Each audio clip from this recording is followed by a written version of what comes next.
वैसे तो चाहे जो सरकार आए सभी विकास के दावे करते आ रहे हैं, लेकिन एक ऐसी जगह में खड़ा हूं जहां पर आज़ादी के बाद से आज तक विकास के वो सारे दावों की पोल खोलता है। ये पुल उन सारे विकास के दावों की पोल खोलता है जो सभी सरकारें व जनप्रतिनिधि करते आ रहे हैं। एक ऐसा पुल है जो रामपुर बघेल गांव में स्थित है और ये पुल यहाँ के ग्रामीण खुद बनाते हैं और इस पुल से लोग अपना जान जोखिम में डालकर गुजरने के लिए मजबूर होते हैं। ये पुल है जो बांस की फट्टियों और बल्लियों का बना है। इसके लिए ग्रामीणों ने दर्जनों बार जनप्रतिनिधियों सहित जो सरकारें आई हैं उनसे और यहाँ के जो लोकल जनप्रतिनिधि हैं उनसे शिकायत की। इतना ही नहीं, चुनाव के पहले ग्रामीण जो है वो चुनाव का बहिष्कार भी किए हैं, लेकिन ये पुल की हालत स्थित तस्वीर जस की तस है। जो आज़ादी के पहले थी वही आज भी यहाँ मौजूद है। हमारे साथ कुछ ग्रामीण हैं जो इस पुल को क्रॉस करके आ रहे हैं। आइए जानते हैं इनसे कि आखिर में ये पुल कब बना है और कैसे आप लोग क्रॉस करते हैं। क्या नाम है आपका? राजनारायण मौर्य। आप लोग इस पुल से क्रॉस करते हो, आपको डर नहीं लगता है? डर तो बहुत लगता है, लेकिन मजबूरी है, मजबूरी में आना पड़ता है। ये पुल जो है वो कब का बना है? ये पुल हमेशा बारिश के महीने में बह जाता है और जब बारिश ख़त्म होती है तो फिर हम लोग इसको नया निर्माण बांस वाँस काट के फिर से कराते हैं। हमेशा बह जाता है, हर साल बह जाता है। इस पुल से जो लोग गुजरते हैं, आपका नाम, आप इसी गांव के हैं? हाँ, इसी गांव के हैं सर, शिव प्रसाद मौर्य। तो मौर्य जी ये बताइए कि ये जो पुल है इस पर से जो लोग आते हैं गुजरते हैं तो डर नहीं लगता है? डर बहुत लगता है।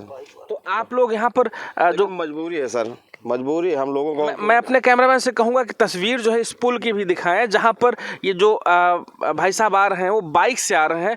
पैदल चलना मुश्किल है, उस पुल से जो है पैदल चलना मुश्किल है, लेकिन जिस तरह से लोग यहाँ पर आ रहे हैं, जिस तरह से लोग गुजर रहे हैं और अपनी बाइकें इसे क्रॉस कर रहे हैं, वह निश्चित तौर पर जान जोखिम में डालने वाला है।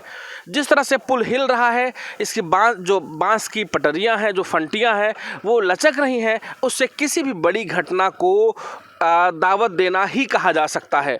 तो ये पुल जो है वो पुल बिल्कुल जर्जर है, किसी तरह से ग्रामीणों ने बना रखा है। आप ये बाइक लेके आ रहे हैं, क्या नाम है आपका? राज बहादुर। राज बहादुर जी, बाइक लेके आप सरासर चले आ रहे हैं, पुल हिल रहा है, आपको डर नहीं लग रहा है? डर लगता है, मेरी गाड़ी देखो गिर के टूट गई है काफ़ी। यहीं से गिरी है? और क्या, नीचे चली गई थी। आपको चोट लगी है? नहीं, चोट बच गए थे। तो बाइक गिर गई है, इनको चोट नहीं लगी है, उसके बावजूद भी अगर कोई इस पुल से गुजर रहा है तो निश्चित तौर पर वह उसकी मजबूरी ही होगी। आइए जानते हैं, दादा आपका क्या नाम है? ओम प्रकाश नाम है सर। कहाँ के रहने वाले? यही इसी गांव के रहने वाले हैं। इस पुल से लगभग कितने लोग गुजरते हैं? बहुत लोग साहब गुजरते हैं, सारा दिन बच्चे भी आते हैं, स्कूल भी उस पार जाते हैं। बहुत दिक्कत होती साहब, इसमें बहुत आदमी आते जाते साहब, इससे बहुत दिक्कत। अगर इस पुल से ना आए तो कितनी दूर का? लगभग बहुत दूर, कम से कम 15 किलोमीटर साहब इधर से आना जाना पड़ता है, इस तरफ से घूम के जाते हुए मालकीपुरवा होते हुए। मतलब इस पुल से अगर नहीं आते हैं तो 15 किलोमीटर का राउंड लेना पड़ेगा? हाँ, राउंड लेना पड़ेगा साहब, 15 किलोमीटर का साहब। हाँ, लगभग कितने गाँव ऐसे हैं, गाँव के लोग जो यहाँ से आते हैं? कम से कम नहीं साहब, बहुत आदमी, कम से कम 5 गांव पड़ते इधर से जाने में, उनका आना जाना इधर से 5 गांव का। तो आपने देखा कि अभी बाइक भी क्रॉस हो रही थी, ग्रामीण हैं जो ग्रामीण इधर से जाते भी हैं, लेकिन सबसे खास बात कि इस गांव से लगभग 5 गांव के लोग गुजरते हैं इस पुल से। बच्चे भी आते हैं, बच्चे स्कूल भी यहीं से जाते हैं, जो बूढ़े हैं, जो गांव के मरीज हैं, उनको भी यहीं से किसी तरह से यहाँ से पार कराया जाता है। सबसे खास बात कि जो विकास के दावे यहाँ पर किए जा रहे हैं उसकी पोल खोल रहा है। अगर कोई मरीज यहाँ पर हो जाता है, कोई बीमार हो जाता है तो उसको कंधों पर लाद कर इसी पुल से गुजरने के लिए यहाँ के जो ग्रामीण हैं वो मजबूर होते हैं, यहीं से गुजरते हैं, नहीं तो उनकी जान जा सकती है। फिलहाल अब देखना यह है कि इस पुल का निर्माण होता है या फिर इसी पुल पर गुजरने के लिए ये सभी ग्रामीण मजबूर होते हैं। गुजरात के मोरबी में हुई घटना के बाद प्रदेश सरकार ने भी पुलों के मानकों की जांच के आदेश दिए हैं। सुरक्षा की दृष्टि से आदेश तो दिए गए हैं, लेकिन रायबरेली का एक गांव ऐसा है जहां पर ये लकड़ी का पुल है और इस लकड़ी के पुल से छोटे छोटे बच्चे जो है वो पढ़ने के लिए जाते हैं और यहीं से वापस अपने गाँव जाते हैं। जो बच्चे यहाँ पर खड़े हुए हैं, मैं कहूँगा कि ये लोग अपने अपने गांव की तरफ जाएं और मैं दिखाना चाहूँगा तस्वीर जहाँ पर बच्चे खड़े हैं। लकड़ी का पुल है, एक छोटी सी बच्ची भी साथ में आ रही है। क्या नाम बेटा आपका? क्या नाम है? नम्रता। नम्रता, किस क्लास में पढ़ते हो? एक में।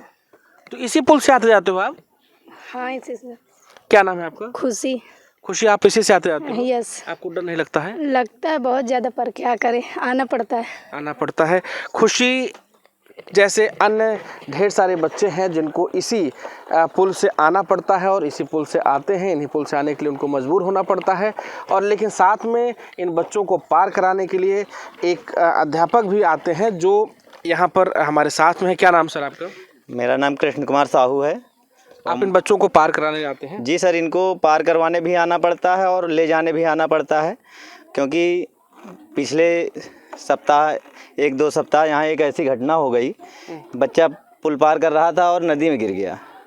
इसलिए टीचर को यहाँ जो है पार भी करवाने आना पड़ता है, सुबह ले जाने भी आना पड़ता है। और रामपुर, टोंडिकपुरवा, भंजनपुरवा, इन गाँव वालों की बहुत बड़ी समस्या है। और इस समस्या में जो जनप्रतिनिधि हैं, यहाँ के सांसद, विधायक और जो भी हैं, उनका भी ध्यान नहीं जाता है, या ध्यान जाता है तो इग्नोर कर देते हैं, और जिससे यहाँ पर बहुत बड़ी दुर्घटना होने की संभावना बनी रहती है। तो आपने देखा कि छोटे छोटे बच्चे हैं जो इस पुल से पार होते हैं और उनको पार कराने के लिए यहाँ जो स्कूल के अध्यापक हैं यहाँ पर आते हैं। कारण कि एक बड़ी घटना यहाँ पर हो चुकी थी, बच्चे नीचे गिर चुके थे। लेकिन सबसे खास बात यहाँ जो देखने को मिलती है कि जिला प्रशासन की संवेदनहीनता जो यहाँ पर है कि इतनी बड़ी घटना होने के बावजूद भी ऐसे पुलों पर बच्चों को आने के लिए छोड़ देते हैं, और ना तो यहाँ पर पुल का निर्माण होता है और ना ही इनके मानकों की कोई जांच होती है। फिलहाल अब देखना ये है कि इस तरह से पुल ऐसे ही पड़ा रहता है, बिना मानक ऐसे पुल लोग आते रहते हैं और किसी बड़ी घटना का इंतज़ार जिला प्रशासन करता है, या फिर ऐसे पुलों के निर्माण के लिए शासन को प्रस्ताव भेजकर इसके निर्माण की कवायद शुरू करता है। रायबरेली से कैमरामैन रविंद्र के साथ पंकज सिंह, एबीपी गंगा।